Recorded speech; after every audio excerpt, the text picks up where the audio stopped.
Electric motorcycles have changed a lot over the last few years. But every time someone asks me, Akarsh, what the future of motorcycles looks like, this is the bike I point at. This is the Ultraviolette X47 and this is the top of the line Desert Wing. I've been riding this bike for a while now, and today in this video I'm going to tell you everything about this bike, from why Ultraviolette built this bike to what makes it special, what I absolutely love about this bike and what I don't like about this bike.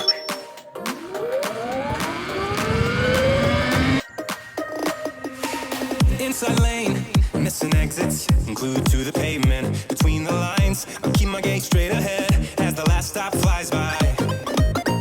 No more waiting for. Hey everyone, good evening, Shubha Sanjay and Elrigu Namaskara. Welcome back to my channel.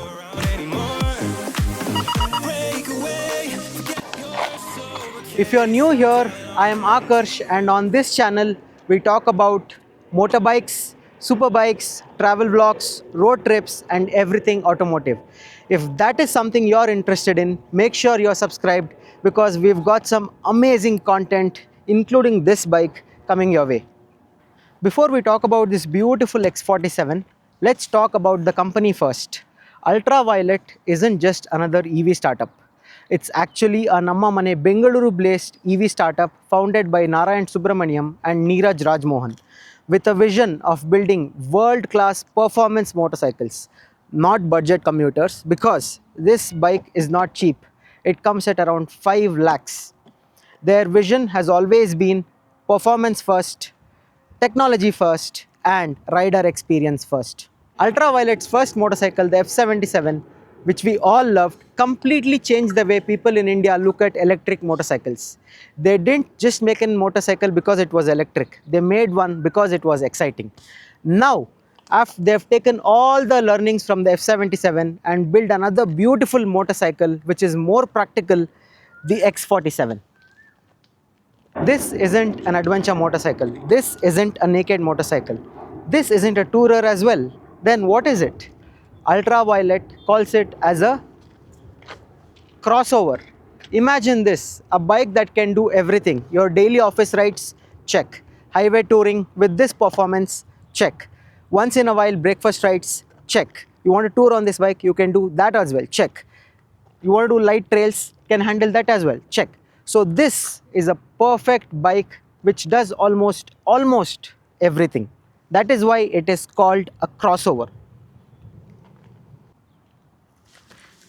The ground clearance has increased. The seat height is manageable by every average Indian height rider. The suspension travel is long enough. And most importantly, the handlebar position is upright. Mine is the Desert Wing edition of the X47, as you can see here. This is their top spec variant. Let's see what and all we get on this bike. Starting it off with this beautiful sand finish color. It is a matte finish which almost looks like sand but a little lighter. And then we have the integrated dash cam, both front and back, that comes with Sony sensors. It gets the complete top of the line everything tech package from Ultraviolette. And the most exciting feature about this bike, which is the first in the segment, is the, if you can see here, radar. Now what does the radar do? If you can come closer, you see this indication here, and on the meter board as well there are a few lines that light up here and here. So what it basically does is it gives features like when someone is coming in the blind spot, this sensor detects that from the back and gives you alerts on the mirror. This particular light that I showed earlier blinks up, and on the meter board as well. So if at all you're taking over someone and someone is in the blind spot, it will get alerts on the mirror and on the console. We have talked about some of the tech features, the radar feature, and what else in the bike comes extra are these additional fog lights. Again, that you have to get it, but you get this with this bike. And then this is the crash guards. This is the hand guards coming towards the back of the bike. Again, there is one integrated camera here as well. So these are the additional things that you get with the Desert Wing edition along with a top rack. Let's talk about the power figures because all the tech junkies there require the power figures. So let's talk numbers. That's why I have my phone open here. So this motorcycle produces 40.2 horsepower, 610 Newton meters of rear wheel torque, 145 kilometer per hour of top speed, and 0 to 60 in just 2.7 seconds. And believe me, this motorcycle is very fun to ride. What is different from IC engine is as soon as you whack open the throttle, you just swoop. That's how instantaneous the power delivery is. And most importantly, since it's an electric bike, what is the range? This is a 10.3 kilowatt hour battery and the given IDC range is 323 kilometers. These aren't just impressive electric motorcycle numbers, these are actually very impressive even when you compare it to a IC motorcycle. Now after talking a bit about the bike, the most important questions, what are the pros and cons, and after riding almost say 1000 kilometers, what I liked and did not like on this motorcycle. Starting it off with likes because let's keep the energy a little positive. The battery. So this particular motorcycle, the X47, comes in two variants. The battery by battery capacity, I mean a 7 kilowatt hour battery and the 10.3 kilowatt hour battery. This particular edition, the Desert Wing, it only comes in the top spec 10.3 kilowatt hour battery, and that's a pretty big battery capacity to have in a motorcycle. So that's what I liked the most of this bike. And then again, coming to other features, as I told earlier, the first in the segment, the radar, I really liked radar. So that is a beautiful feature. It acts as both like a safety feature and a tech feature for all the tech junkies. One point to note is that it does not interfere, the radar system does not interfere with the brakes or the motor movement. Basically, it doesn't slow down the bike if someone is in your blind monitor or there is a rare collision warning. It just alerts you on the lamp here present on the side mirror and on the console, meter console. It says that there is someone or something in the blind spots of your motorcycle, and it works really well. I've tested it multiple times, it works really well. And one more feature that I liked is the dash cam. Now this comes integrated with this particular edition. There are few editions which come without the dash cam as well, the base variants, but you can add the dash cam as an accessory to that variant but not the radar system. Now one more thing which I didn't like in this particular dash cam system is that if you can come closer, it's a nice big screen and you can check the live video coverage as well, and you can check it on your phone as well. You can flip the camera and check everything. But when they have such a nice screen, they could have added the AirPlay or the Android Car Auto for map integration as well. Right now, even when I call this bike a beautiful bike with all the tech features packed, it does not have the navigation system. It does have the turn-by-turn navigation when you connect with your Bluetooth of your phone, but they could have made better use of the screen and given the Apple CarPlay or Android Auto so that you can go wherever you want, like the ones that is present on the Aether. Now what else? What else do I like on the bike? The design. Beautiful design. Just amazing. The bike is just a head turner. Wherever I go and whenever I stop a bike, there will be usually one or two people asking me, which bike is this? It's a head turner for sure, which I really like. The design is just brilliant. From the side, from the front, and from the way it looks from the back as well. If you can see the design elements here, it's pretty neat, it's pretty cool. The bike looks very cool, and from nowhere it looks like an electric motorcycle. There is still this perception, right? Like the electric motorcycles are bulky and they look weird, at least few of them in the market. But this one, I absolutely love the design of the motorcycle, and that is one of, again, the biggest pros that I give to the motorcycle. Next thing, being designed and manufactured in Namma, Karnataka, the handlebar, the switch gear, everything. Come closer and show them the switch gear. It's pretty premium, guys. I mean, you're paying a premium price, but if you can see the buttons, the tactic feels, the turn indicator switches, the horn, it's pretty premium.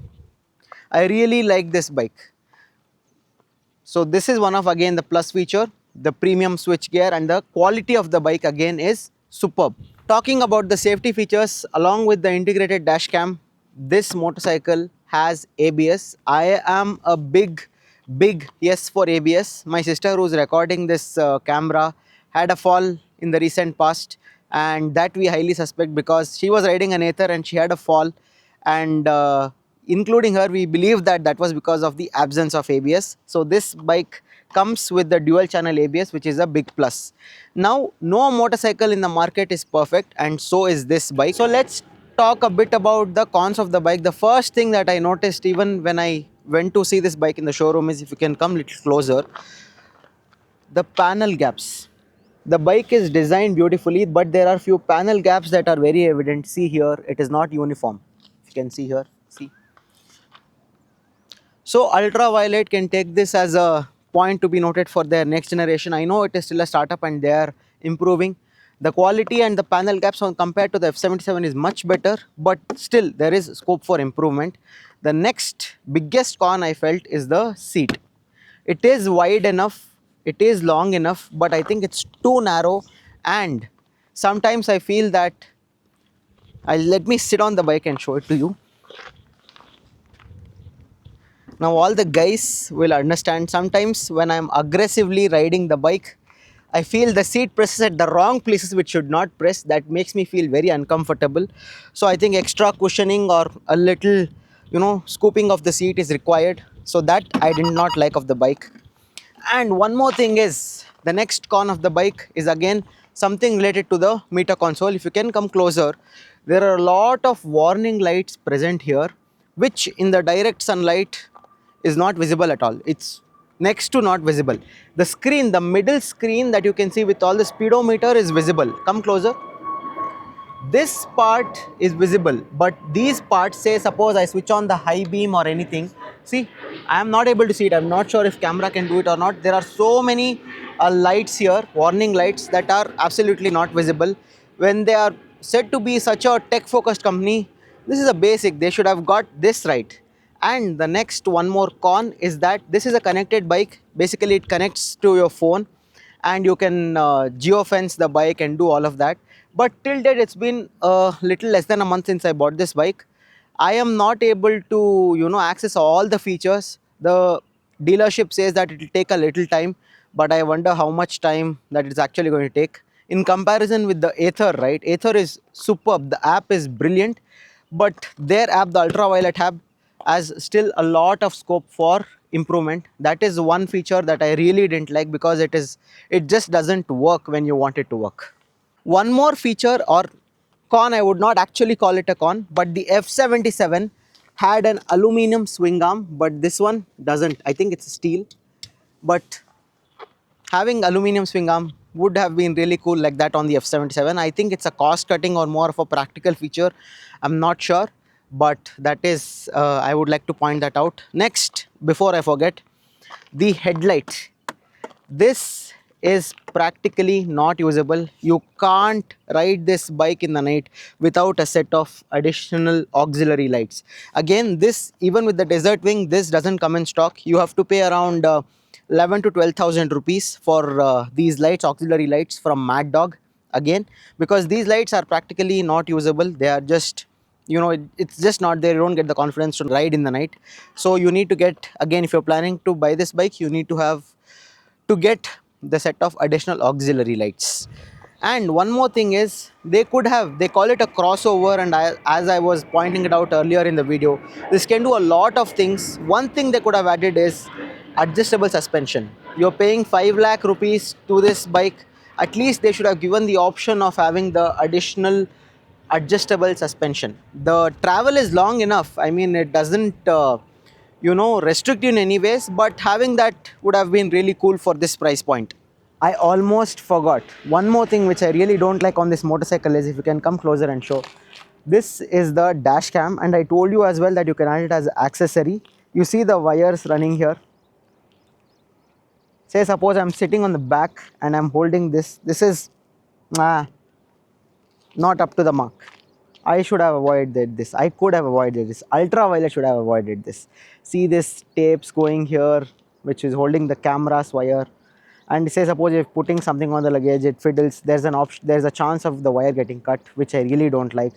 Again, this is the one of the biggest con that I hate on this bike. It again spoils the look of the bike as well. Okay, now after talking the pros, the cons and everything, let's talk about the most important topic, that is how do you get this bike running. It does not run on fuel, as you know, it's an electric motorcycle. Where do you charge, how do you charge, and all the things. If you can come closer, this is where you charge the motorcycle. This is the charging lid. You lift it open and you can see two ports. This is the regular port and this is the on-board charger.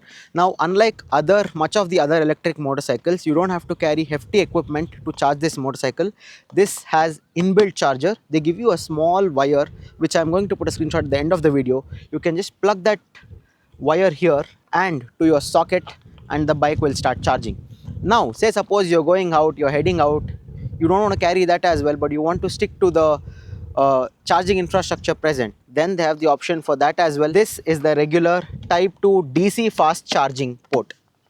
So this bike has fast charging enabled. If you have a DC fast charger, you can either pay additional, I think 50,000 rupees is the cost of the fast charger, or you can go to the ultraviolet infra and then charge it using this port. Again, one more pro point is no carrying of heavy equipment to charge this bike because it has an inbuilt charger. Now, one more thing, con. There's a pro and there's a con as well. If you can come closer, anyone can open this. Now, let me lock the bike. Okay, yeah, this is the intrusion feature that beeps. The alarm beeps if someone tries to use the motorcycle without turning on the ignition. Now, one more thing I didn't like about the motorcycle is, see, this is the charging port as I was speaking. Now, anyone can lift this. There's no lock or anything, which I mean, anyone can come and fiddle with it, pour some water or do whatever. So this one, they should take it as a point and make sure that this is lockable or some or the other kind of security for this. Now, when I say pour water, I also remember that this is waterproof. I mean, I've driven in the water trenches and all. Hopefully nothing has happened yet. We'll keep you posted on that. When talking about charging, one more thing I would like to bring into notice to everyone who are prospective buyers of this motorcycle is, one pro that I said, the biggest pro is a big battery on this bike, which will give you a longer range. That will actually make you want to charge this bike for a longer duration of time. Onboard charger, if you're charging at home without a fast charger, I will exactly tell you the speeds of how long it's going to take to charge and all in the upcoming videos on this series. But I think roughly around 10 to 12 hours it will take to completely charge the bike, and that is a long duration.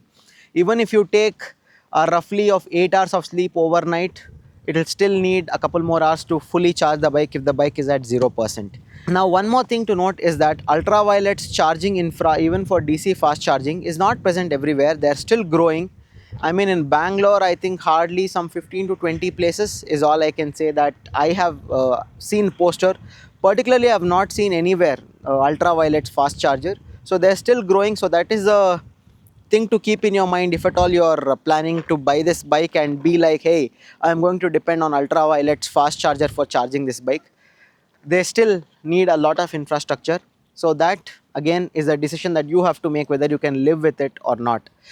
Now, the final most important question. I'm telling a lot of important questions because there's a lot of things to point out. Would I recommend buying this bike? Now, this motorcycle is not for everyone. Again, I said that it can do everything, but it is not for everyone. Who should go and buy this motorcycle? Now, if you are a daily office commuter, go and buy. If you're doing those additional rides along with your office commutes, yes. But if you're someone who will be like, I'm having only this motorcycle in my garage and I'm going to do everything with it, including the 500, 600 kilometers, long ride during the weekends or the overnighter riders, then I would not suggest. Again, because you have to plan your rides very well. You can't decide one day and be like, hey, I'm going to take off and I'm going to take on my Ultraviolet. That just doesn't work out, not in today's time at least. So, if you like design, if you can live with all the charging infra and everything, then this is probably one of the best electric motorcycles. And I have ridden a couple of other electric motorcycles as well, but the fun and the grin that it brings to my face when I ride this motorcycle is just next level. The torque is just beautiful. The power figures are amazing. Don't go by the numbers. It is just beautiful, beautiful, beautiful. This motorcycle is not replacing my KTM Adventure in my garage. In fact, it is going to make a new segment in my garage where suppose if I want to take on a ride without thinking anything, without thinking about the fuel, the heat, the traffic, this is the motorcycle that I'm going to pick. With that said, I am going to say bye to you in this video. Stay tuned, subscribe, give it a like, and if you have any questions, please feel free to put it down in the comments below. I'm going to make a lot of videos on this motorcycle for all the prospective buyers out there. So stay tuned. See you in the next one. Until then, Stop dwelling on empty words. Stop stalling in the doorway. Cancel the cruise control. Switch it in the manual. Don't you wanna feel right? let's switch to ballistic and let's take off. Look at that twist.